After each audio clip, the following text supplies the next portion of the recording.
Okay, let's go ahead and take a look at the ServiceGuru P.A.T testing add-on for ServiceM8. Understand a little bit about how it works and how we go about using it. Right, okay, so the P.A.T testing add-on, again, pretty straightforward, as the name suggests, is our add-on for carrying out P.A.T testing or appliance testing through a series of specific steps. What we're going to do is we're going to go and have a look at how the application works within the job card, and then we're going to go and have a look at how we can configure settings to help us be even more efficient when it comes to P.A.T testing. So we're going to start off by opening up a job card and working our way through a scenario of carrying out a P.A.T test for a customer. So the first thing that we need to be able to do is, and just for this example, just bear in mind that this also works both on the desktop as well as on the field app. And so what you're seeing on the desktop will work within the field app just by going through that particular job, clicking on the green plus, looking for the add-on as we would do over here. So what we do is we go and select the P.A.T testing add-on icon over here, and what you'll notice before you select is that we actually have two items here which are listed as P.A.T testing. One is the test and the other is the test report. So to carry out the testing we use the P.A.T testing link, and this will open up our appliance test page that we can start to work through the various questions. So let's go ahead and do that now, and we'll work through, and I'll go through a couple of explanations about how it's designed to work. So I'm just going to expand it out so we can see this in a bit more detail. And so we start off with the usual questions regarding description, location, manufacturer, serial number, class, and then a couple of specific information regarding the test itself. So we're going to start off by selecting an item, and the great news about the system is that it will remember any item that you type in. So as you build out your list, it's simply a case of selecting the appropriate item. Of course, if you come across anything that isn't already in the list of items for testing, you simply need to type it in here and the system will remember it for you. So to keep it nice and simple, we're going to go and select a computer.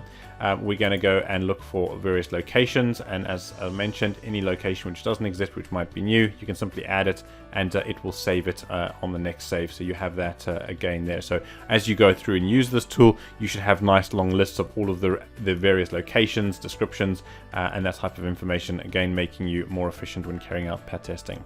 Okay, so we're going to say that this is located in the office. We select that. We're going to go and select, we're going to go and tell that the manufacturer is a Dell, and we'll go ahead and select that. The serial number we are going to fill in over here is going to just be a couple of zeros. We're going to say this is a class 2 device and that it has a 5 amp fuse, and then we're just going to go and put some made up values in here as required.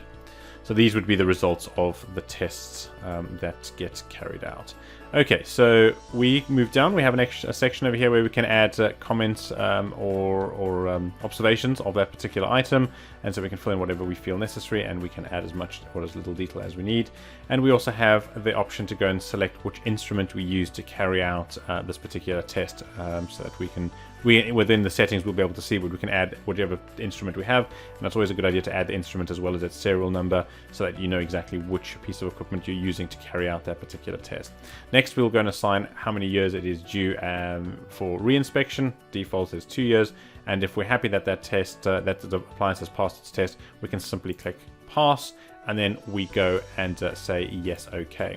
This immediately opens up the system again to take the next item, and so we can very quickly work through item by item in a very quick and efficient way. So let's just go ahead and add a kettle over here, and you can see that now it's quite quick because we've already got a lot of these locations. We are just going to add specific information and run through like we did with the computer. Okay, so we've gone through, we've done all that. We're going to say that that item actually did not pass, and we're going to mark it as a fail, and we're going to apply that over there, and that's enough for now. And so we would complete our list of equipment that we would like to test, and we can come back and add any additional items that we wanted to for this particular job card. Once we've satisfied that we've completed that requirement, we can simply come into our add-ons list, go and select the P.A.T test report, and this will open up a list that we can now edit of all of the items that we have now carried tests out for. So you can see we did a few earlier, but we have got all of the lists that of all of the items that we've carried out tests for, their results, and whether they're pass or fail. We can go in and amend this if we need to do a retest, or if we need to adjust a value item after we have collected that information. So once you've collected on site and you're back in the office, you can make amendments to this information, which saves a bit of time as well. Once we're satisfied with the report that we've created, we can go and generate a PDF, and so this will produce the PDF report for that customer. We can now go ahead and close this window down. As always, we have to close the job card and reopen it. And what we'll notice now is that within the job diary, we have our P.A.T test PDF report, which can now be sent off to the customer for their records. And so you'll see it in a moment.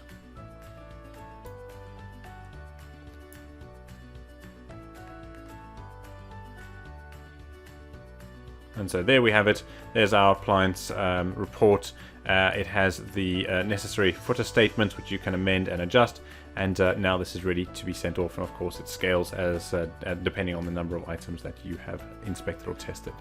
All right, so that's the functionality of the add-on. Let's go ahead and have a look at how we can set up and adjust some settings within that space. Again, add-ons tab, top green bar.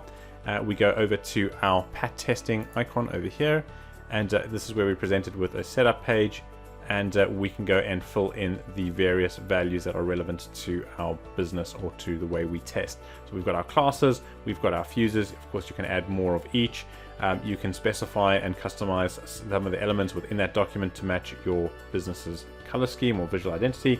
And here we've got a list of all of the descriptions and locations, so you can pre-populate those to make filling out that process really easy. Or if you don't need a particular item, you can simply go and remove it from the system. And like I said over here, we have the option to go and add test instruments. You can add as many as you like. And our pro tip is to, when you add the test instrument, just to add its serial number with the name as well, so that you've got a clear identifier of what equipment you're using to test or carry out your P.A.T test.